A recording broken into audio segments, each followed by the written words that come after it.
Direct, j'espère que tout le monde va bien. Faites-nous signe dans le chat quand vous êtes connectés, s'il vous plaît, comme ça, on sera sûr que tout fonctionne, tout va bien. J'attends de voir quelques prénoms s'afficher. Bonjour Anne, bonjour Mathilde, Lucie, Margot, Léa, Gaëlle, Yasmine. Allez, c'est parti. Vous êtes là, vous êtes connectés, super. Waouh, il y a du monde.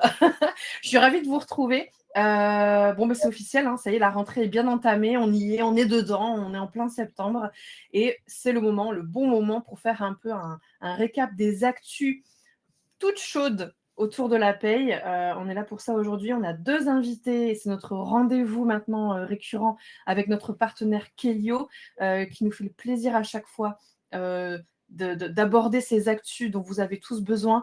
Laetitia, David, est-ce que vous voulez bien en quelques mots vous présenter, nous dire un peu qui vous êtes, ce que vous faites de beau si jamais, on ne sait jamais, on ne sait pas. Peut-être que dans l'audience, des gens ne vous connaissent pas encore. Donc, on a besoin de savoir qui vous êtes. Je commence par qui? Allez, j'ai David à côté de moi, là, sur ma gauche. Vas-y, je t'écoute. Bonjour à tous. Donc oui, effectivement, David Verhagen, je travaille donc chez Kelio, qui est éditeur de logiciels RH et Paye. Et donc moi, je suis chef de produit pour le logiciel 1, 2, 3 Paye, qui fait donc partie de la suite RH, logiciel RH de Kelio. Et donc j'ai un métier passionnant qui est de piloter les évolutions d'un logiciel Paye au service des utilisateurs en fonction des évolutions légales et aussi pour faire améliorer les fonctionnalités au service des gestionnaires Paye. Donc, tu ne t'ennuies pas. Pas du tout. Pas du tout. Laetitia? Alors moi, je suis consultante et formatrice en paye et j'interviens pour Culture RH, donc en tant que rédactrice sur tous les sujets qui sont liés à la paye. Et voilà, on est collègues Et en quelque voilà. sorte. Super. En tout cas, ravie de vous retrouver tous les deux pour cette nouvelle édition. Vous qui êtes en train de nous écouter, sachez que voilà, ce webinaire, il est vraiment pour vous, il est construit pour vous. Donc, sentez-vous vraiment à l'aise de réagir, de poser vos questions. Moi, je me ferai votre relais auprès de David et Laetitia. Donc, on essaiera au fur et à mesure de répondre à vos quelques questions. Et puis, si jamais des questions restent en suspens, on y reviendra à la fin, bien évidemment. On est là pour à peu près 3/4 d'heure, 1 heure, on va dire, même plutôt ensemble, vu l'actualité qui est plutôt dense. Est-ce qu'on aura un éclaircissement? Alors, vous savez quoi? Je vais aller tout de suite sur le sommaire et David va nous briefer justement sur ce qui nous attend aujourd'hui pendant cette heure, en espérant que ça puisse répondre aux attentes de chacun et chacune. Oui, alors effectivement, vous avez concocté un petit programme qui est assez varié. Effectivement, on va parler de l'APLD rebond, du bonus-malus de l'assurance chômage, du contrat de valorisation de l'expérience, du prélèvement à la source avec une évolution, des nouveaux formulaires d'arrêt de travail au 1er juillet 2025, de la nouvelle procédure de saisie sur rémunération, elle aussi applicable au 1er juillet 2025, des évolutions sur les salariés en projet parental, bien sûr des actualités DSN et effectivement la réduction générale dégressive unique 2026 qui est aussi au programme. Et puis, on parlera d'autres actualités en paye et des nouveautés à venir. Alors, autre actualité en paye, notamment avec des jurisprudences très récentes qu'on n'a pas intégrées dans ce support parce qu'elles sont arrivées vraiment très récemment, mais on va quand même vous en parler parce que c'est vraiment un sujet aussi incontournable. Donc, rassurez-vous, on va parler de ces 2 dernières jurisprudences qui sont arrivées. Je ne sais pas si vous voyez auquel je fais référence, mais en tout cas, sachez qu'on va en parler. Voilà, un peu de teasing. On vous a prévenu, c'est dense, hein. Préparez votre café, parce qu'il y a beaucoup d'informations aujourd'hui. Tout à fait. Du coup, Laetitia, c'est toi qui te lance. On attaque le premier sujet, on y va? Oui. Alors, je vais juste introduire le sujet d'appel des rebonds. Effectivement, on commence par ce sujet qui est un dispositif un peu en relation avec le contexte économique qui est un peu morose, et puis avec la recrudescence des défaillances d'entreprises, on a une mesure qui a été prise par le gouvernement pour essayer de un peu accompagner les entreprises dans ce contexte-là. Donc, je laisse la parole à Laetitia sur ce sujet d'appel des rebonds. Alors, donc l'APLD rebond, donc on a eu un décret le 14 avril 2025 qui a instauré ce nouveau dispositif d'activité partielle de longue durée. Donc le lendemain de la publication du décret, donc soit le 16 avril 2025, donc ce dispositif, il est applicable à compter de cette date. Donc l'objectif, comme disait David, c'était de soutenir les entreprises qui sont confrontées à une baisse durable d'activité, mais cette baisse durable d'activité, elle ne doit pas être de nature à compromettre la pérennité de l'entreprise. Donc en fait, l'idée, c'est qu'il y ait une baisse d'activité, mais que l'entreprise a quand même les possibilités de se relever. La mise en place donc par accord collectif, donc que ce soit accord collectif d'établissement, d'entreprise ou de groupe, ou sinon ça peut être par document unilatéral de l'employeur sur la base d'un accord de branche étendu. Donc s'il n'y a pas d'accord de branche étendu, la DUE n'est pas possible. La demande doit être adressée avant le 28 février 2026 pour entrer dans le dispositif. Sinon, après, c'est trop tard. Donc, le contenu obligatoire de l'accord. Donc, d'abord, il va falloir mettre en place, décrire la situation de l'entreprise dans un préambule, donc avec la situation économique, les perspectives d'activité, les besoins de développement des compétences. Ensuite, définir la date de début et la durée d'application. Les périmètres également, donc définir les périmètres des établissements, des activités, des salariés qui sont concernés par le dispositif. Donc là, c'est dans le cadre d'un accord collectif. La réduction maximale de l'horaire de travail, les engagements en matière d'emploi, de maintien dans l'emploi et de formation professionnelle, et puis les modalités également d'information des instances représentatives du personnel. Donc, la durée de ce dispositif d'APLD, donc c'est 24 mois consécutifs, et puis avec des durées maximales d'indemnisation de 18 mois consécutifs ou non. Et le placement en APLD doit être de 6 mois. Enfin, c'est par période. L'accord est donné par période de 6 mois. Au niveau des autorisations, donc au niveau de l'accord collectif, le délai de validation est de 15 jours. Dans le cadre de la DUE, le délai d'homologation est de 21 jours. Donc la DUE, c'est le document unilatéral de l'employeur. Alors, au niveau de la réduction de l'horaire de travail, donc il y a une réduction maximale de 40% de la durée du travail ou la durée collective, durée contractuelle, si elle est inférieure. Et il y a quand même une dérogation. On peut aller jusqu'à 50% de la durée du travail en cas de situation économique particulière et sur autorisation. Alors, au niveau de l'indemnisation du salarié, donc une indemnité horaire de 70% de la rémunération brute de référence dans la limite de 4,5 SMIC. Donc supérieure à l'activité partielle classique. Et donc avec une indemnité maximale, en vigueur en tout cas en 2025, de 37,42 €. Et une rémunération mensuelle minimale de 9,40 €. Et il y a également une dérogation. Donc 100%, donc le salarié peut percevoir une indemnité de 100% de sa rémunération nette antérieure en cas d'action de formation du salarié et sous certaines conditions donc c'est des actions de formation qui sont menées pendant les heures chômées. Donc voilà, c'est toujours sous certaines conditions, donc il faut certaines formations qui vont être acceptées, certains dispositifs de formation. Au niveau de l'allocation de l'employeur, donc une allocation de 60% de la rémunération horaire brute, donc dans la limite de 4,5 SMIC. Donc en fait, finalement, c'est les mêmes règles que pour l'activité partielle au niveau des plafonds. Donc, ce qui donne 32,08 € et 24,25 € à Mayotte, avec un SMIC qui est différent à Mayotte, avec un taux horaire minimum du coup de 8,40 € et 8,10 € à Mayotte. Alors, au niveau des contrôles et des sanctions, donc le bilan final doit être adressé par l'employeur pour prouver qu'il a bien respecté la réduction d'horaire, qu'il a bien respecté ses engagements et qu'il a bien respecté ses perspectives d'activité.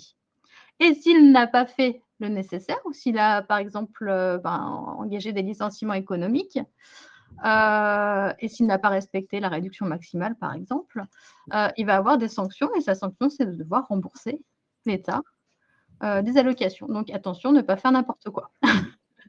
C'est rassurant. C'est plutôt rassurant. Voilà. Le dispositif est quand même encadré.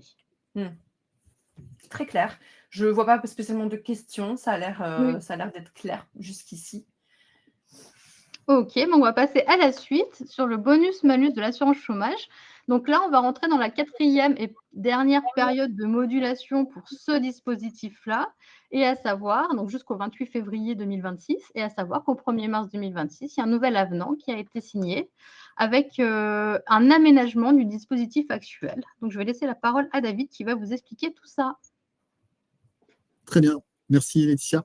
Oui, effectivement, on entre dans cette dernière période de modulation pour le bonus-malus dans sa version de l'avenant actuel. Donc cette période de modulation, elle débute le 1er septembre 2025 et elle prendra fin le 28 février 2026. Alors, pour mémoire, hein, le bonus-malus, ça ne concerne pas toutes les entreprises, ça concerne un certain nombre de secteurs d'activité. Et là, il n'y a pas de modification sur cette nouvelle période de modulation.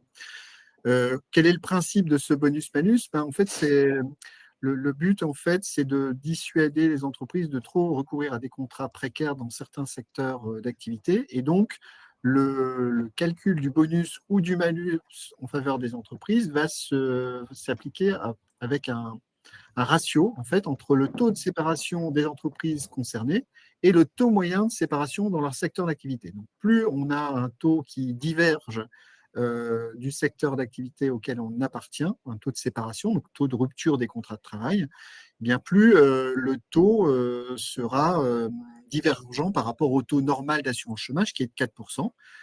Ainsi, vous voyez, on peut tomber à un taux plancher de 2,95% si on est très vertueux, c'est-à-dire si on a des taux de séparation beaucoup plus faibles que son secteur d'activité. À l'inverse, on peut avoir un taux qui s'applique de 5% au lieu de 4% si vraiment on a beaucoup un taux de séparation élevé.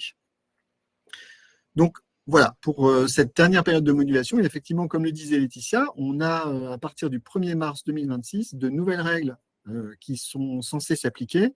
Alors, je dis censées parce qu'effectivement, il y a bien eu un avenant qui a été signé par les organisations syndicales, mais ça nécessite tout de même des adaptations législatives pour sa mise en œuvre. Bon, vous connaissez le contexte politique actuel, hein, on peut préjuger de rien. On a pour l'instant, c'est normalement quelque chose qui devrait entrer en vigueur, mais on met quand même pour l'instant les parenthèses, les guillemets sur cette mise en œuvre, mais je vais quand même vous expliquer un peu ce qui est prévu par rapport à ça. Première mesure qui est prévue, première évolution, c'est que le système, pour la prise en compte du calcul du taux de séparation, va exclure certains types de fins de contrat. Alors, ça va être les contrats notamment saisonniers, les contrats qui résultent de licenciements pour faute grave ou faute lourde, et aussi des licenciements pour inaptitude d'origine non professionnelle. Effectivement, ce sont des ruptures de contrat non imputables vraiment aux entreprises. Et donc, on comprend qu'effectivement, il y a une évolution par rapport à ça. Et donc, c'est une mesure plutôt favorable aux entreprises, en fait. Ensuite, on a une évolution des secteurs d'activité. On avait 7 secteurs d'activité qui étaient concernés. On n'en a plus que 6 à compter du 1er mars 2026. Le secteur du travail, du bois, de l'industrie du papier et de l'imprimerie ne fera plus partie de cette liste à compter du 1er mars 2026. Dernier ajustement, ça va être justement le principe d'avoir un périmètre de comparaison entre le taux de séparation de l'entreprise et le taux de séparation du secteur. Ce secteur sera apprécié beaucoup plus finement qu'auparavant. Je prends un exemple. Jusqu'ici, par exemple, pour les entreprises du secteur des HCR, en fait, c'était le taux global hébergement et restauration qui était pris en compte. Et bien maintenant, par exemple, pour ceux qui n'ont qu'une activité d'hôtel, ce sera restreint au taux de séparation des hôtels à proprement parler. Donc voilà, un taux de séparation qui sera beaucoup plus affiné en fonction du secteur d'activité de l'entreprise et qui permettra d'avoir peut-être moins d'injustice dans ce domaine. Très bien. Et David, du coup, il y a une question, Hélène, qui demande si le taux de séparation, c'est uniquement sur les contrats précaires ou est-ce que ça prend en compte les ruptures des CDI? Alors, comme je l'ai évoqué, oui, ça prend en compte aussi les ruptures de CDI, puisque toutes les ruptures, enfin les ruptures de CDI sont prises en compte. Alors, j'ai cité des exceptions à compter du 1er mars 2026, notamment le licenciement pour faute grave ou pour faute lourde, et également les licenciements pour inaptitude d'origine non professionnelle, qui ne seront plus pris en compte, en fait. Mais effectivement, oui, les ruptures de CDI sont prises en compte dans le taux de séparation. Oui, finalement, les exceptions que j'ai citées. Voilà, ils ont exclu en fait les ruptures qui ne sont pas imputables à l'employeur, mais imputables finalement au salarié, soit par rapport à sa situation de santé, donc dans le cas de l'inaptitude, ou soit par rapport à une faute du salarié, du coup, qui ne serait pas imputable à l'employeur, mais qui devrait quand même en subir les conséquences avec un taux majoré. Voilà. Ok. Et Marianne demande si on n'est plus concerné, on revient donc à un taux de 4%. Oui, tout à fait. On revient au taux de droit commun applicable à toutes les entreprises. Très bien. Et alors, je vais faire juste un petit bond en arrière sur le sujet précédent et puis on pourra reprendre le cours ensuite. Laetitia, il y a Gabriel qui demandait s'il y a un licenciement économique, est-ce qu'il faut rembourser l'État pour l'indemnité reçue pour cette personne ou pour l'ensemble des salariés?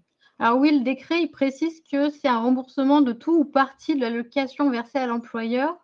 Et du Ok. coup, pour chaque salarié qui serait compris dans le périmètre de l'accord, dont il y a un licenciement pour motif économique qui est prononcé, il y aura un remboursement. Après, il n'y a pas eu de précision sur ce sujet-là, précisément sur est-ce que c'est tout le dispositif qui est impacté ou seulement pour le salarié qui subit un licenciement économique.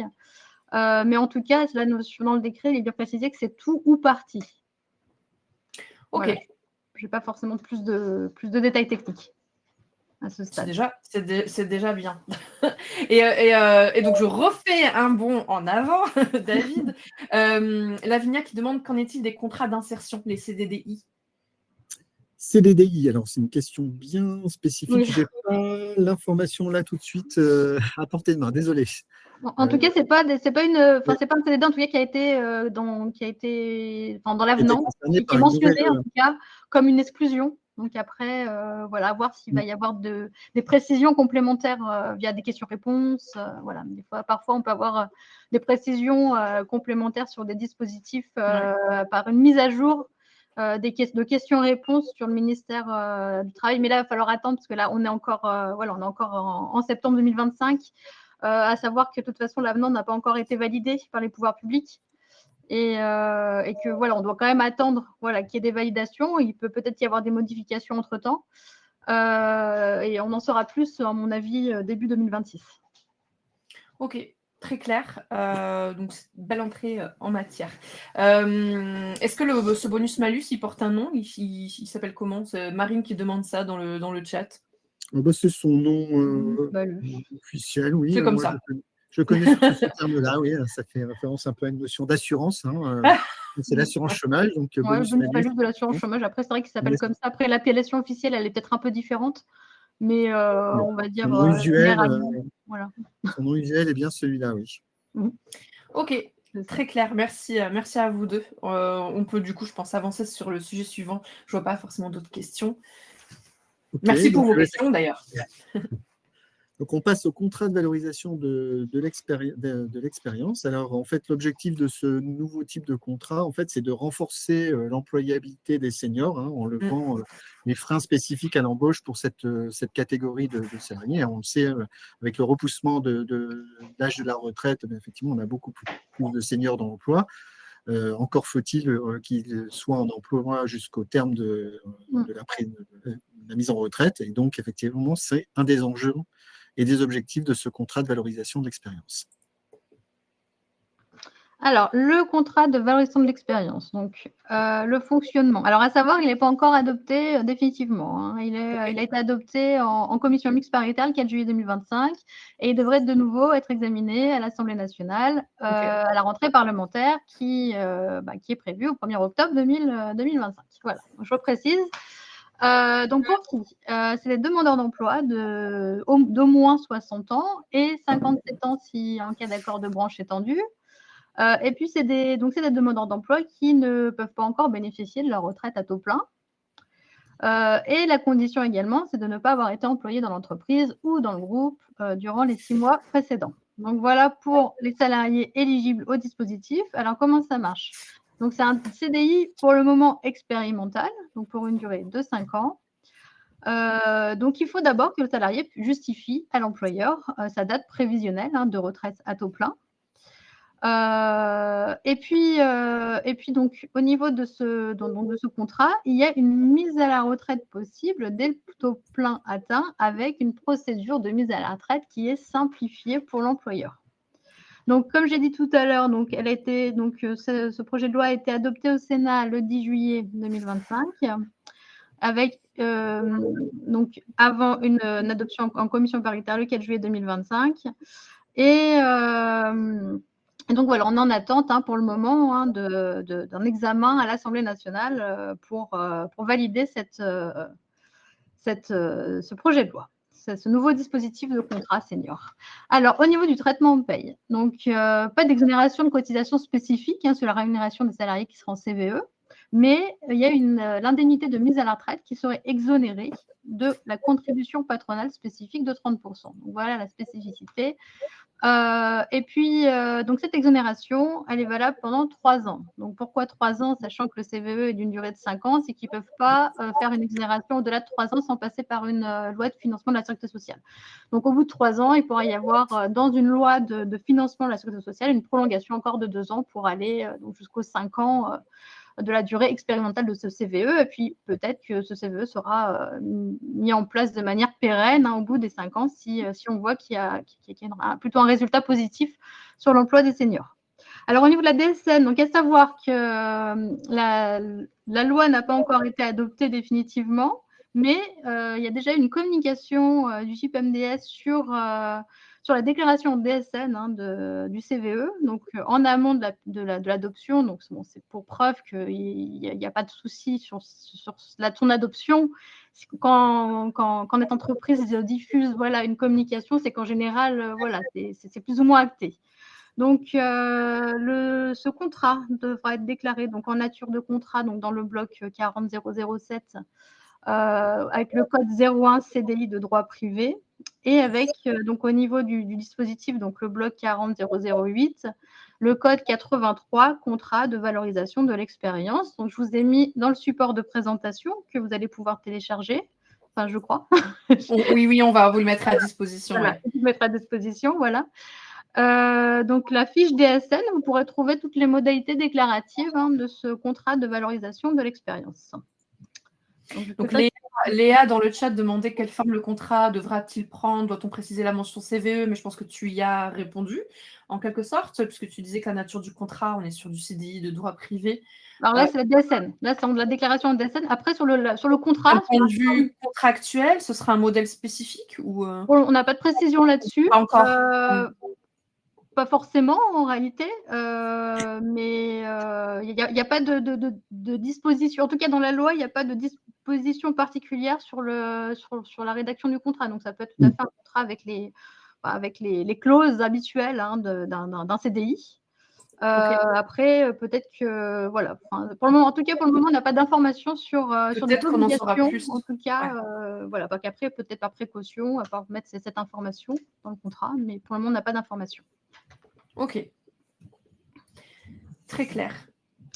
Prélèvement à la source. Alors, oui, donc des nouveautés concernant le prélèvement à la source, donc notamment sur le taux qui est transmis à l'employeur en retour DSN. Donc, avant, le 1er septembre, c'était le taux du foyer qui était transmis par défaut à l'employeur, donc il prenait en compte la rémunération des 2 conjoints. Là, donc au 1er septembre 2025, c'est le taux individualisé du salarié qui est transmis. Donc, je vais laisser David développer cette partie. Bon, je crois que tu as dit l'essentiel, effectivement. Oui. Le principe, c'était le taux du foyer qui était applicable par défaut. Il n'y avait pas… C'était ce qui était proposé spontanément par l'administration fiscale. Et donc, les salariés avaient la possibilité d'opter pour le taux individualisé par conjoint ou bien pour le taux neutre. Et à compter du 1er septembre 2025, on renverse la priorité. Maintenant, c'est le taux de applicable au revenu de chaque conjoint qui sera pris en compte à la place du taux du foyer par défaut.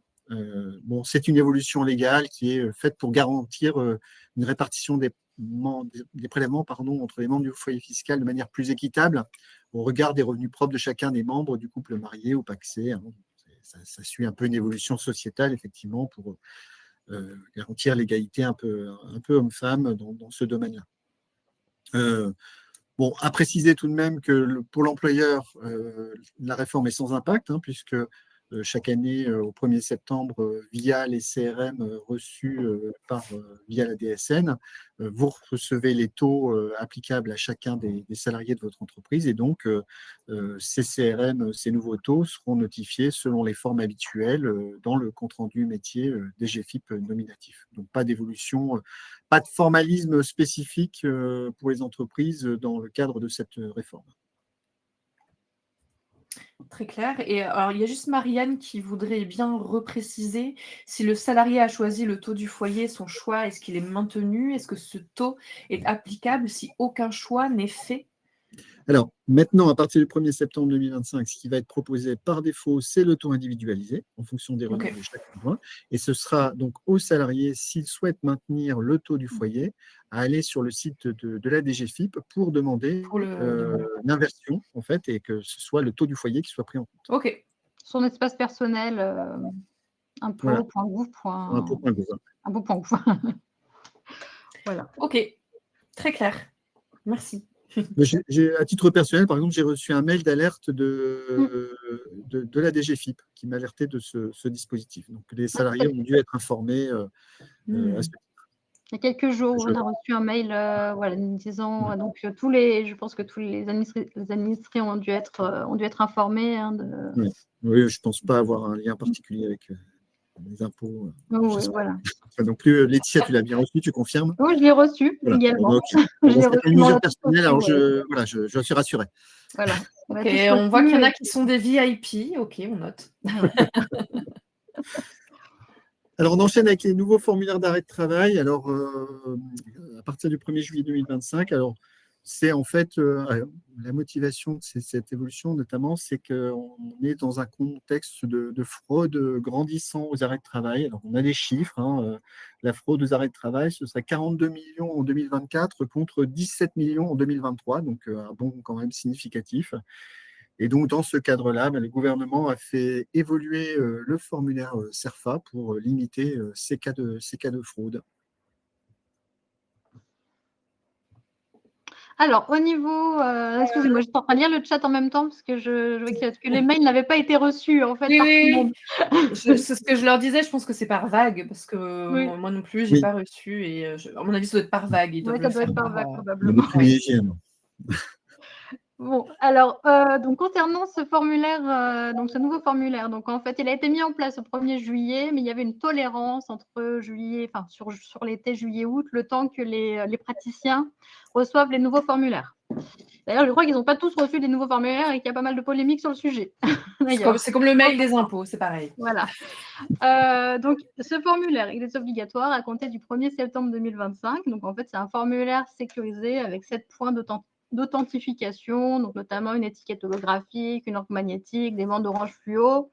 Après, sur le volet 3 reçu par l'employeur, on ne voit pas de grosses différences. C'est surtout sur le volet 1 et 2 qui est transmis à la sécurité sociale.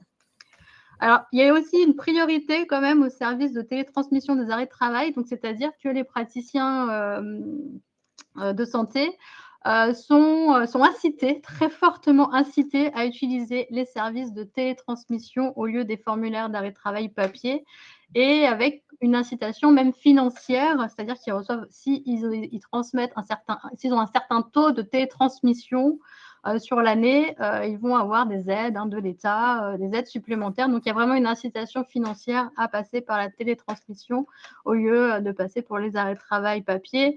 Donc, finalement, c'est un mieux pour l'employeur parce que c'est vrai que lire des arrêts de travail papier, ça a toujours été la grande complexité des gestionnaires de paye, d'écrire, retranscrire l'écriture du médecin. Donc, c'est vrai que le mieux, c'est d'avoir les volets télétransmis avec les dates clairement inscrites sur le document. Alors, l'impact en paye, donc le maintien de salaire, à savoir qu'il est subordonné à la reconnaissance de l'arrêt de travail par la CPM, donc le versement d'IJSS. Donc, si l'arrêt de travail est rejeté par la sécurité sociale, donc il n'y a pas d'IJSS, mais du coup, il n'y a pas de complément employeur non plus. Donc, pas d'IJSS, pas de subrogation, pas de complément employeur. Donc, voilà l'impact en paye, c'est que si vous avez des arrêts de travail qui sont rejetés, il ne va pas falloir verser le complément employeur, ou si ça a été fait, il va falloir le rembourser. Voilà, c'est ça la difficulté des gestionnaires de paye. Donc, un conseil, bien suivre vos comptes rendus quand vous faites votre déclaration, donc votre signalement d'arrêt de travail, vous recevez un compte rendu métier et c'est là où on va vous indiquer si l'arrêt de travail est non conforme. Donc, bien suivre ces comptes rendus, bien les consulter. Voilà le petit conseil pour éviter des éventuels rejets. Alors, il y a quelques questions, hein, ça Oui. semble être un sujet qui Ah bah titille oui. pas mal. Question très technique. Alors, attends, parce que ça va trop vite, ça bouge, j'ai pas le temps de lire. Est-ce que les points les points d'authentification sont visibles sur le volet employeur? Alors justement, moi de ce que j'ai alors j'en ai pas eu dans les mains concrètement, mais de ce que j'ai pu voir, voilà, de retour d'expérience, le volet 3, il serait pas très différent de l'ancien. Voilà, à part un numéro de CERFA qui serait différent. Mais concrètement, c'est difficile à l'employeur de distinguer si on est sur l'ancien formulaire et le nouveau formulaire. Donc d'où l'importance de surtout aller consulter les comptes rendus métiers, de la CPM. Et c'est là où ils vont mettre en commentaire, tout en bas du compte rendu métier, il y a un commentaire, arrêt non conforme, enfin voilà, formulaire non conforme. Et c'est là où vous allez avoir l'information. Mais c'est vrai que les modèles sont quand même très similaires à l'ancien modèle. Dans le chat, ça semble confirmer qu'effectivement, le volet employeur Ouais. est similaire. Oui, le numéro du CERFA, effectivement, il y a quelqu'un aussi dans le chat qui se demande si ça ne terminera pas par un 8 et non plus par un 7. Bon, ça sera peut-être à vérifier plus tard.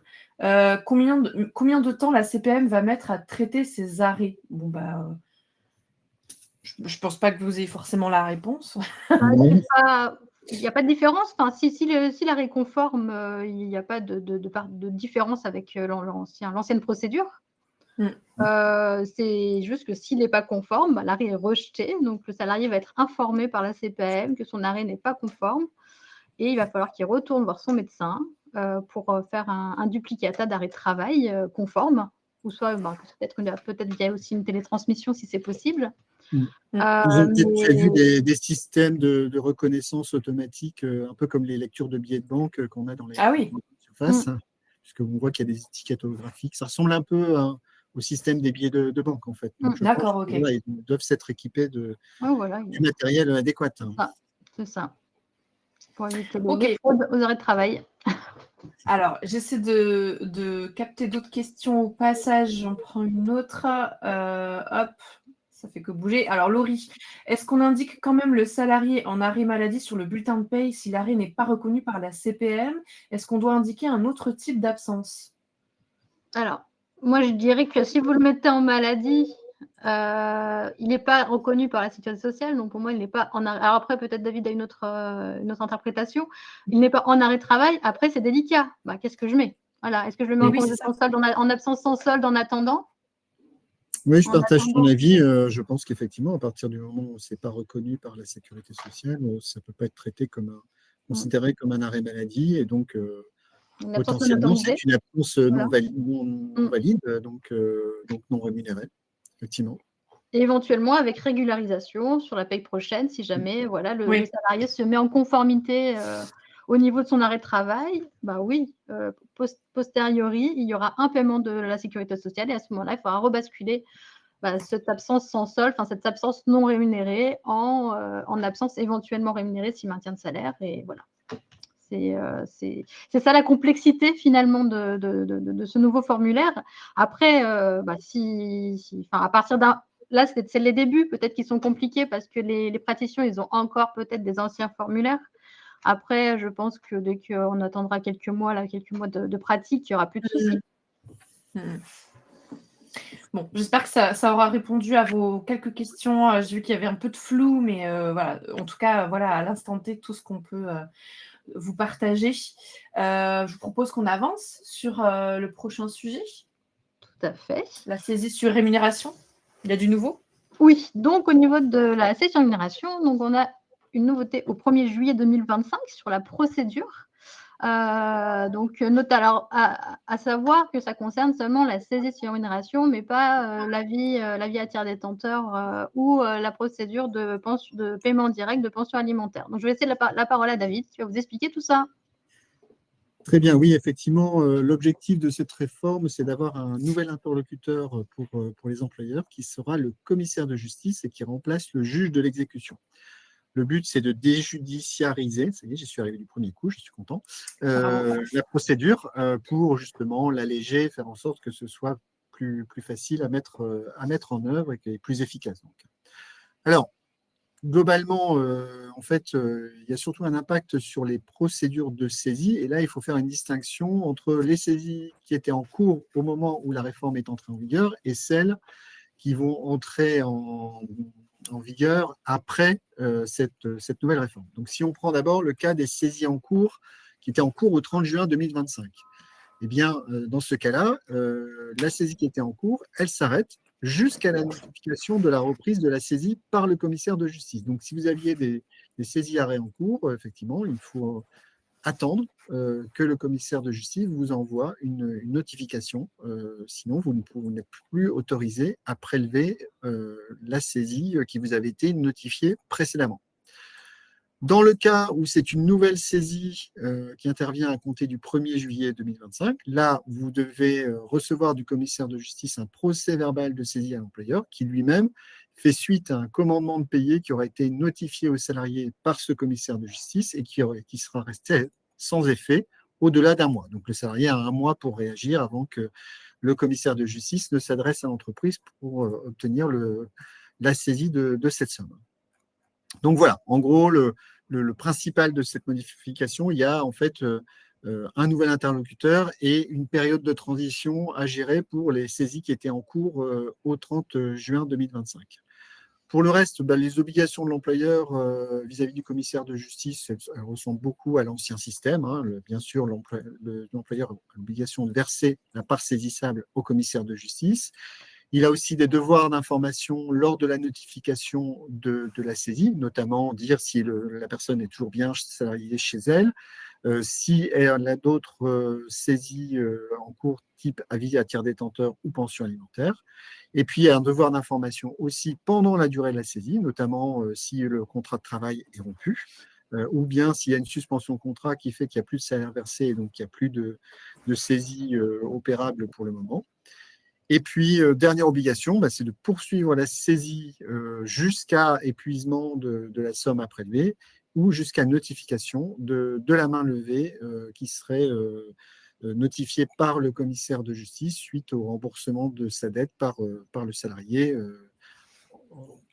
par un canal autre que le prélèvement sur le salaire. Voilà, dans les grandes lignes, cette réforme sur la saisie sur rémunération.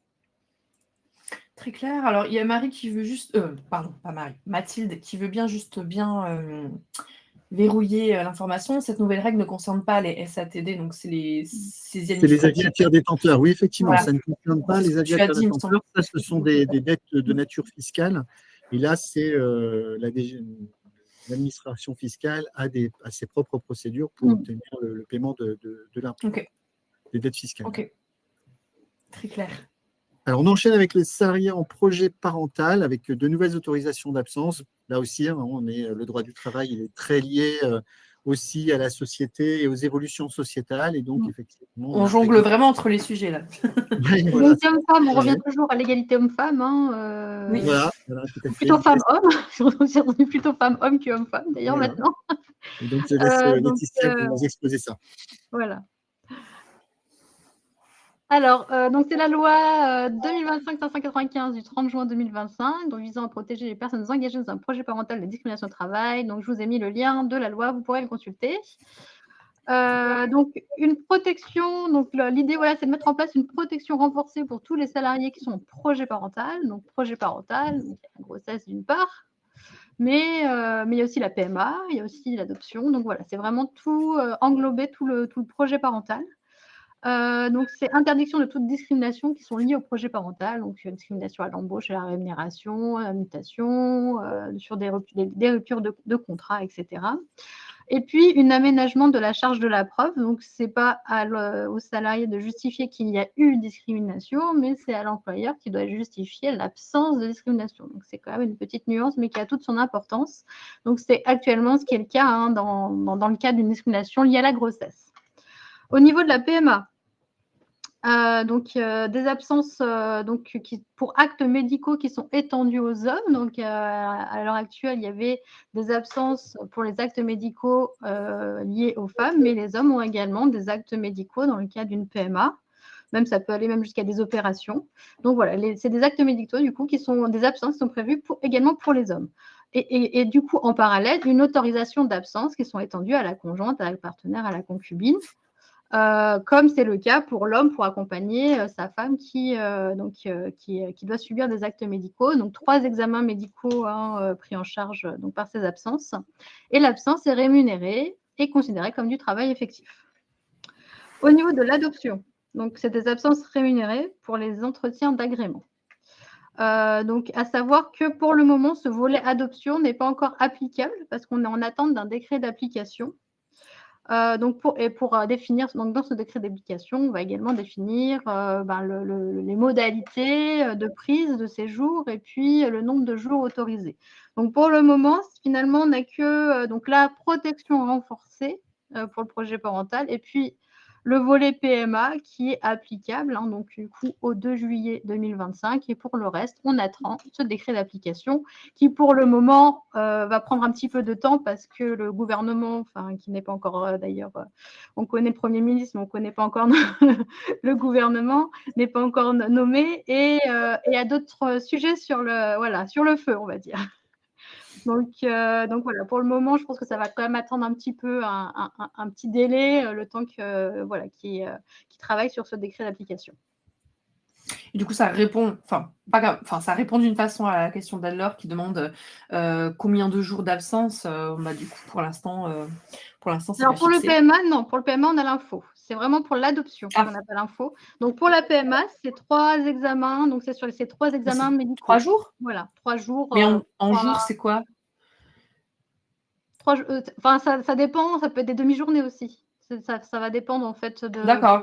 de l'examen en fait en question. Donc c'est pas le critère temps, c'est pas en jours, mais en Non, nombre. c'est pas nécessairement un critère 3 temps, examens. ça va dépendre en fait de l'examen. Voilà. Ça peut être des Ok. demi-journées, mais en tout cas c'est rémunéré, c'est considéré comme du travail effectif. Il y a une protection. L'employeur ne peut pas, ne peut pas faire de discrimination par rapport à ces examens médicaux et par rapport au parcours de paiement en général. Ça marche. Alors, quelques actualités DSN, donc notamment 2 points. Le recouvrement de la contribution conventionnelle au dialogue social et à la formation professionnelle donc par l'URSSAF pour certains secteurs d'activité et l'ADUE en DSN. Donc, je vais laisser la parole à David qui va vous présenter tout ça. Très bien, oui, effectivement, il y a quelques années, l'URSSAF a prélevé les cotisations de formation professionnelle pour les taux légaux. Il restait en fait pour les contributions conventionnelles donc qui allaient au-delà des taux légaux de formation continue, les OPCO restaient les organismes collecteurs de cette contribution. Il est désormais, il était prévu dans la loi et ça se concrétise maintenant qu'il y a une possibilité de transfert à l'URSSAF des contributions conventionnelles de formation professionnelle continue et aussi de dialogue social. Vous savez, le dialogue social, c'est pour financer effectivement les organisations syndicales qui négocient des conventions collectives, etc. Et donc ça suppose un peu que ce soit financé en fait. Donc, quelles sont les modalités de cette nouvelle règle en fait? Alors, il y a tout d'abord, pour que ce soit mis en œuvre, il faut qu'il y ait une signature au préalable d'une convention avec l'URSSAF, avec des conditions à respecter. Il y a un montant minimum de collecte, il y a un encadrement des seuils d'effectifs qui permet de moduler la contribution. Donc, il y a quand même des règles à respecter pour que ce transfert puisse s'opérer en fait. Deuxième point, la première collecte de ces contributions par l'URSSAF ou la MSA, si vous relevez du régime agricole, ce sera au titre des rémunérations de janvier 2026, donc exigible à partir du 5 ou 15 février 2026. Et donc, en ce qui concerne les contributions de 2025, on reste sur le même fonctionnement qu'actuellement. Et donc, pareil, vous aurez bien sûr des règles déclaratives en DSN spécifiques pour déclarer ces contributions. Là, je n'entre pas dans le détail, mais sachez qu'effectivement, ça a été précisé par fiche consigne. Alors, à l'heure actuelle, en fait, on a quelques branches qui ont conclu une convention avec l'URSSAF pour ce transfert, soit pour le dialogue social uniquement, soit pour les deux types de contributions. Donc, ça va concerner les branches du cartonnage, de la boulangerie-pâtisserie artisanale, de la charcuterie de détail, de la pâtisserie, confiserie, chocolaterie, biscuiterie, optique, lunetterie de détail, hôtel, café, restaurant. Bon, beaucoup d'alimentaire apparemment. Euh, donc voilà. Donc mais attention, hein, je l'ai dit, ça peut être soit pour le dialogue social uniquement, soit pour les deux types de contributions. De mémoire, il n'y a que hôtel, café, restaurant où il y a les deux types de contributions qui vont être appelés. Donc ça veut dire que vous pouvez être dans une situation où vous continuez à verser à l'OPCO votre contribution conventionnelle de formation continue et par contre, vous payez votre contribution de dialogue social à l'URSSAF. Voilà pour cette première innovation qui intervient à partir du 1er janvier 2026 et donc qui devrait s'étendre progressivement à d'autres secteurs. Il y a juste Charline qui te demande où est-ce qu'on peut trouver ces informations afin de payer les contributions au bon endroit. Alors ça, c'est normalement, si vous avez déjà payé des contributions de cet ordre-là, c'était appelé par l'OPCO, votre OPCO qui vous envoyait en fait un montant, enfin vous aviez un bordereau à remplir auprès de l'OPCO, alors souvent maintenant de manière dématérialisée, hein, mais effectivement, ce sont des contributions que vous payez directement à l'OPCO. Donc c'est de cette manière-là que vous avez encore accès à l'information. Et on peut imaginer que l'URSSAF va aussi envoyer des notifications aux branches concernées, aux employeurs concernés pour… Bien-être entreprise, probablement. Voilà. Ils vont, voilà, inquiétez-vous pas, vous allez être informés. Oui. Pour recouvrir des cotisations, il n'y a pas de problème. Ça va venir. Deuxième nouveauté, effectivement, c'est la DPAE qui fait l'objet d'un signalement en DSN. Alors, les signalements en DSN, vous connaissez, hein, ce sont le FCTU en cas de rupture du contrat de travail.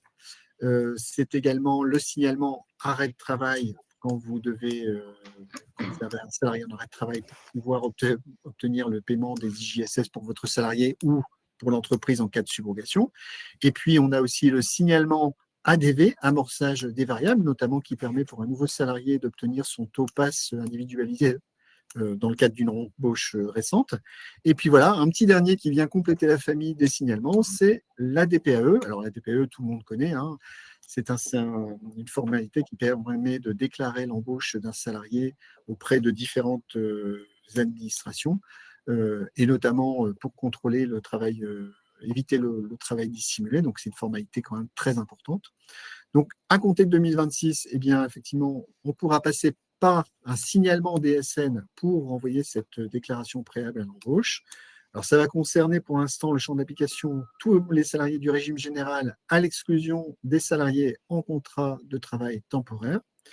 Le signalement, il sera à faire dans les mêmes conditions que pour une DPAE classique. Le signalement est à effectuer dans les 8 jours qui précèdent l'embauche.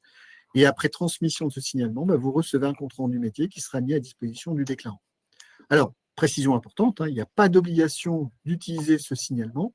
Il y a d'autres canaux qui existent actuellement pour faire la DPAE. Hein. Vous pouvez le faire via le site de l'URSSAF notamment, ou bien en échange dématérialisé comme ça existe déjà sur beaucoup de logiciels de paye, dont le logiciel 1, 2, 3 paye.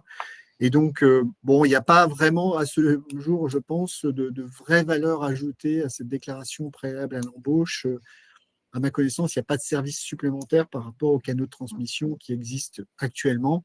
L'idée, je pense, c'est que peu à peu, ce système-là va s'étendre à tous les secteurs et puis un jour remplacera effectivement la DPAE classique pour les entreprises. Donc, il va y avoir une montée graduelle de l'obligation d'utiliser ce signalement en DSN. Mais pour l'instant, voilà, pas vraiment d'innovation dans ce domaine-là. Voilà, c'est pas vraiment significatif. C'est une option proposée au déclarant, tout simplement. Ok. Alors, on passe à un sujet qui est vraiment central pour les gestionnaire de paye. Hein. La réduction générale, c'est quand même un sujet qui passionne les gestionnaires de paye. Et donc, effectivement, ça bouge à partir de 2026 avec des impacts significatifs. Et là, je laisse la parole à Laetitia. Alors oui, c'était attendu, hein, donc c'était prévu dans la loi de financement de la sécurité sociale 2025, qui a été votée en février. Donc c'est un décret du 4 septembre 2025 et donc qui fixe les modalités de cette nouvelle réduction de cotisation, donc qui s'appelle maintenant la réduction dégressive unique. Donc pour faire, on ne va pas rentrer ici dans les détails des modalités de calcul, mais pour faire un petit point donc de cette nouvelle réduction, donc comme vous savez, suppression des taux réduits d'assurance maladie d'allocation familiale au 1er janvier 2026 et au profit d'une nouvelle réduction générale dégressive unique à compter de cette même date. Donc, relèvement du point de sortie, donc avant le point de sortie de la RGCP était de 1,6 SMIC, elle passe à 3 SMIC pour justement prendre en compte la suppression des taux réduits. Alors, une nouveauté, une exonération minielle de 2%. Donc, c'est-à-dire qu'à 3 SMIC, la réduction ne devient pas nulle, mais elle reste à 2%. Et ensuite, point de sortie, donc on sort du dispositif et là, il n'y a plus de réduction. Le SMIC, autre nouveauté par rapport à 2025, donc c'est ce qui était le cas depuis avant 2025, et le SMIC, c'est la valeur en vigueur pour la période d'emploi, et non pas une valeur qui est figée par décret, comme c'était le cas en 2025.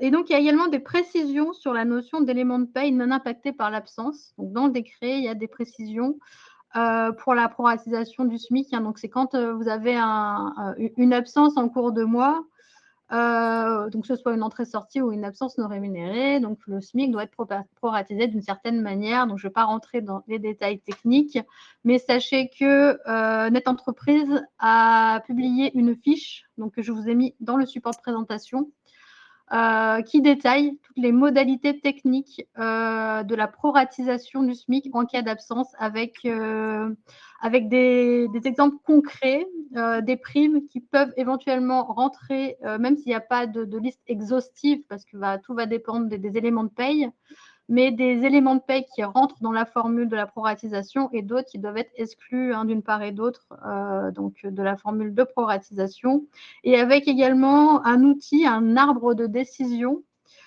qui va vous guider pour déterminer si votre élément de rémunération entre ou pas dans le calcul de la proratisation du SMIC. Donc, c'est plutôt bien fait. Donc, je vous laisserai consulter cette fiche DSN et la nouvelle formule de calcul. Donc, je ne veux pas la lire parce que vous voyez, voilà, je pense que vous pouvez la lire directement, mais voilà, alors à savoir qu'il y a un coefficient de puissance. Donc, juste une chose, attention aux parenthèses, voilà, si vous voulez calculer, faire des simulations ou calculer, attention aux parenthèses, et à savoir que sur Excel, pour pouvoir mettre des puissances, il va falloir utiliser sur le clavier le petit chapeau. Je ne sais pas si vous voyez celui souvent qui est en dessous des 2 points. Un petit chapeau et le coefficient de puissance. Donc voilà, c'est des petits conseils, des petits tips si vous voulez calculer ou créer vos fiches de simulation sur Excel. Donc, à savoir que la valeur P, elle est fixée à 1,75 en 2026, que le T-min est égal à 2% et que le T-delta, c'est la différence entre le taux global applicable, donc le taux maximum, en fonction de l'effectif, en fonction d'éventuellement taux particuliers applicables, notamment des taux arco-argiques qui seraient applicables dans votre entreprise, et la différence du coup entre le taux global et le taux min, et les 2%. Voilà. Il y a une question pour... j'en profite. Il y a une question pour... peut-être pour David. Est-ce que la nouvelle formule, elle sera mise en place par les éditeurs de paye ? Oui, bien sûr. Effectivement, les calculs de la réduction générale sont automatisés dans les logiciels de paye, et Dieu merci pour les gestionnaires de paye. Donc, effectivement, oui, tous les logiciels de paye vont s'adapter à cette nouvelle règle qui est incontournable. Donc, effectivement, la formule de calcul se complexifie un peu plus. Bon, le point positif, c'est qu'il n'y a plus 3 allègements distincts à gérer, mais un seul, mais avec une formule un peu plus complexe. Donc, effectivement, ce sera mis en place. Bon, après, il y aura peut-être la sortie d'un jeu de société aussi pour Noël, pour découvrir le montant de la nouvelle réduction générale pour jouer en famille pour les gestionnaires de paye. Ben voyons. Oui, alors, il y a Pas une d'idée. question qui pourrait être intéressant quand même. Vas-y. Visibilité de l'impact financier positif ou négatif pour l'employeur de la mise en place des RJDU, ça peut être intéressant de répondre parce que justement, j'ai fait des tests pour analyser un petit peu. Et puis, en fait, ça va dépendre du niveau de rémunération. C'est-à-dire qu'il y a un certain… Donc, au niveau du SMIC, c'est pareil. On a le même niveau d'exonération. Ensuite, ça va être moins favorable. Ensuite, ça va être plus favorable. Ensuite, ça va être moins favorable. Ensuite, ça va être plus favorable. Donc, en fait, ça va vraiment dépendre du niveau de rémunération, plus favorable ou moins favorable. S'il y a 3 SMIC, où là, ça devient moins favorable parce qu'il n'y a plus d'RGDU. Donc, forcément, c'est nécessairement moins favorable à partir de 3 SMIC. Mais en tout cas, il y a vraiment ce basculement plus favorable, moins favorable. Donc, en fait, si vous voulez faire des simulations budgétaires, va falloir faire les calculs finalement pour l'ensemble de vos salariés pour voir si globalement vous allez avoir plutôt un gain ou plutôt, dans le cas contraire, une perte d'exonération. Très clair. Alors, il nous reste que quelques minutes pour partager les dernières actus chaudes sur la paye. Alors, je ne veux pas vous mettre un coup de pression, mais bon, il vous reste 5 minutes. Il y a directement la parole à David, alors à ce moment-là. Oui, alors en bref, dans nos autres actualités de paye, le modèle de bulletin de paye simplifié qui était Le fameux. entré en vigueur à partir du 1er janvier 2026, on a un report au 1er janvier 2027, donc pas de panique. Là-dessus, il n'y a pas d'obligation de le mettre en œuvre. Autre nouveauté, l'entrée en vigueur d'une nouvelle contribution de mobilité qui s'appelle le versement mobilité régionale et rurale, le VMRR, qui s'additionne donc au versement de mobilité dans les agglomérations et de versement de mobilité additionnel. Donc, une nouvelle contribution de mobilité qui concerne 2 régions pour l'instant, PACA à partir du 1er juillet 2025 et l'Occitanie à partir du 1er novembre 2025, mais seulement sur certains territoires, avec un taux maximum de 0,15% sur la masse salariale. Une mesure sur la retraite progressive, l'accès est désormais possible dès l'âge de 60 ans, contre 62 auparavant, dès lors que le salarié totalise au minimum 150 trimestres d'assurance. Ça, c'est une réplique de la réforme des retraites qui a repoussé l'âge de la retraite. Donc là, c'est l'idée d'accompagner en fait les carrières comme ça qui vont au-delà de 60 ans pour permettre d'aller au maximum jusqu'à l'âge de la retraite. Et puis, dernière information sur le temps partiel thérapeutique, c'est quelque chose normalement qui est prévu en DSN, de déclarer le temps partiel thérapeutique via la DSN pour obtenir le paiement des IJSS. Mais techniquement, quand même, ça pose quand même difficulté. Donc, pour l'instant, vous devez toujours faire des attestations de salaire classiques pour obtenir le versement des IJSS jusqu'à ce que Net Entreprise vous donne le feu vert pour le faire uniquement via la DSN. Donc, voilà. En bref, ces nouveautés. Ok. Donc, les nouveautés donc, à venir, donc là, ce que je vais faire, c'est que je ne vais pas détailler ces points-là, à savoir que prochainement sur Culture RH, il va y avoir un article sur le sujet, donc vous pourrez le consulter sur Culture RH sur les prochaines mesures sociales en paye, notamment le sort des budgets, et ce qui s'est passé avec la démission du gouvernement Bayrou. Donc voilà, alors on ne va pas revenir, mais on va revenir sur un sujet qui est un petit peu plus chaud. Et récent, c'est 2 jurisprudences qui sont tombées donc le 10 septembre 2025 concernant d'une part les heures supplémentaires et les congés payés dans une même semaine en cas d'heures supplémentaires, un changement de paradigme en tout cas sur ce sujet-là, et puis lorsqu'un salarié est en arrêt de travail pendant ses congés payés. Donc, pour commencer, donc on va parler de un salarié qui tomberait donc du coup, qui prendrait un arrêt de travail pendant qu'il est en congé payé. Donc, il a commencé à prendre ses congés payés et il est malade, il est en arrêt de travail. Donc, c'est une décision du 10 septembre 2025 en cohérence avec la jurisprudence européenne. Donc, les jours de congé qui sont posés à compter de l'arrêt maladie doivent être reportés. Donc, c'est en cohérence avec la jurisprudence européenne qui considère en fait que les congés payés sont destinés au repos et au loisir et que la maladie est destinée au rétablissement de la santé. Donc voilà, c'est une nuance qui est faite entre les congés payés et la maladie. Donc à savoir qu'en gestion de paye, actuellement, le salarié qui était en congé et qui tombait malade, donc il avait un arrêt de travail, il percevait d'une part donc, son indemnité de congé payé, donc retenu congé payé, indemnité de congé payé, et il percevait également en parallèle les IJSS, mais sans subrogation et sans maintien de salaire, jusqu'à la fin de ses congés.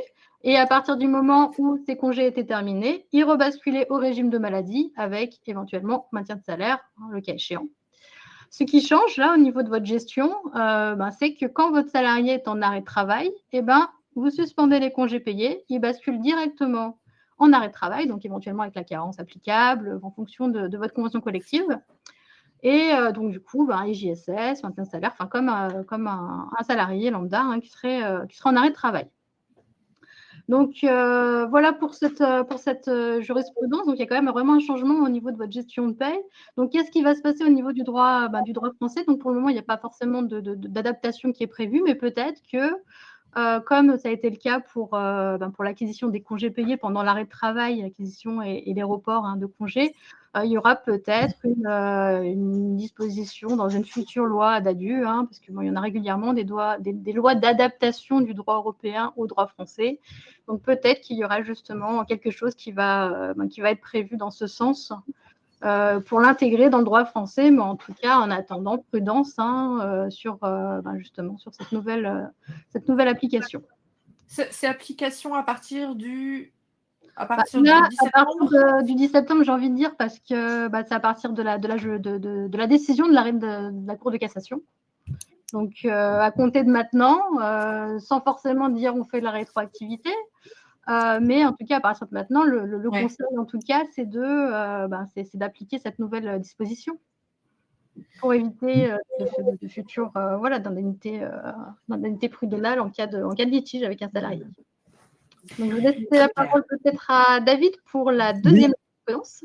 On termine avec cette deuxième jurisprudence qui est aussi un alignement sur la jurisprudence de la Cour de justice de l'Union européenne. Là, il s'agit de l'impact en fait, des jours de congés payés pour le décompte des heures supplémentaires. Jusqu'ici, en fait, lorsqu'un salarié faisait des heures en plus de son horaire de travail habituel, mais qu'il prenait des congés, ces heures de congé n'étaient pas considérées comme du temps de travail effectif, et donc ça ne déclenchait pas forcément des majorations pour les heures qu'il avait fait en plus sur sa semaine, puisque seul était pris en compte le temps de travail effectif. La position désormais de la Cour de cassation, c'est de dire que, en application du droit européen, eh bien, il faut considérer que les congés payés sont il n'y a plus lieu de considérer qu'il y a cette condition de travail effectif qui s'applique, et donc on va considérer que les heures de congés payés sont prises en compte pour apprécier le total d'heures effectuées dans la semaine, et donc d'appliquer des majorations pour toutes les heures qui seront faites au-delà de 35 heures. Alors attention, ça ne concerne pour l'instant que les heures supplémentaires accomplies lorsqu'il y a un décompte hebdomadaire du temps de travail. Pour l'instant, on n'a pas la précision sur le décompte mensuel ou annuel du temps de travail.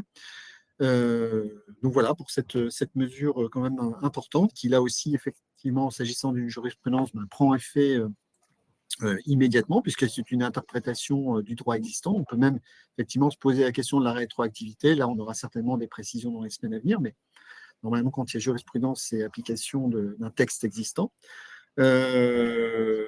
Donc voilà, ce qu'on pouvait vous dire dans l'immédiat, parce que l'actualité est toute fraîche, il y a beaucoup de questions qui se posent encore, mais effectivement, on a un impact immédiat pour tous les services payes pour ce nouveau calcul des heures supplémentaires. Alors, juste une précision, dans le cadre des heures supplémentaires, on avait aussi des entreprises qui ont des heures supplémentaires structurelles. Pour les heures supplémentaires structurelles, ça ne change rien, puisque les majorations étaient déjà maintenues. Mais par contre, les heures supplémentaires exceptionnelles, là, elles sont pleinement impactées par cette nouvelle mesure, cette nouvelle jurisprudence. Il y a énormément de questions sur ce dernier sujet. Je suis en train de les voir défiler, je me dis, j'allais pouvoir répondre à tout ça. Parce que il nous reste en fait, c'est fini, le webinaire est terminé. Mais peut-être qu'on peut en prendre une, je ne sais pas, une à laquelle vous avez peut-être la réponse. Parce que, alors, je vois que la dernière question, c'est est-ce que ça s'applique uniquement en cas d'absence CP ou est-ce que, par exemple, en cas de RTT ou autre absence rémunérée, ça s'applique? Alors, pour l'instant, c'est circonscrit normalement en cas d'absence CP, puisque là, c'est une règle particulière qui a été adoptée pour s'aligner sur le droit européen en matière de congés payés. Donc, il n'y a pas d'extension à d'autres absences rémunérées et considérées pour l'instant dans le droit français comme n'étant pas assimilées à du temps de travail effectif. Donc, pour l'instant, on en est là. Maintenant, quelles sont les mesures que va prendre le législateur pour s'adapter à cette nouvelle jurisprudence? Là, on en saura plus dans les prochains mois. Et donc, au prochain épisode, on pourra vous en parler peut-être davantage. Bientôt, en novembre, il y aura encore Oui. plein d'actu On à aura vous plus de partager. réponses. C'est un peu frustrant parce que, évidemment, là, c'est difficile de répondre à toutes les questions, puis on a débordé légèrement le Oui. timing. Mais voilà, j'espère que ça a pu, en tout cas, vous apporter une bonne dose d'informations. Ce webinaire était très riche, très dense. Merci d'avoir été aussi impliqué dans l'audience. On a vu passer toutes vos réactions et vos messages et vos questions. Merci à vous. Moi, je vous retrouve dès jeudi. On abordera un nouveau sujet ce jeudi qui n'est pas forcément en lien, mais qui pourrait peut-être vous intéresser sur l'explosion des frais de santé, quoique ça peut vous intéresser, mais avec un angle pouvoir d'achat. Voilà, comment protéger le pouvoir d'achat des collaborateurs face à l'explosion des frais de santé. Merci Laetitia, merci David pour votre présence. Merci Anaïs et merci à vous pour tous votre ces partages. attention. Et on se retrouve bientôt, prochaine édition, en novembre, avec Kelio. Au revoir. À bientôt Laetitia, merci. Au revoir tout le monde.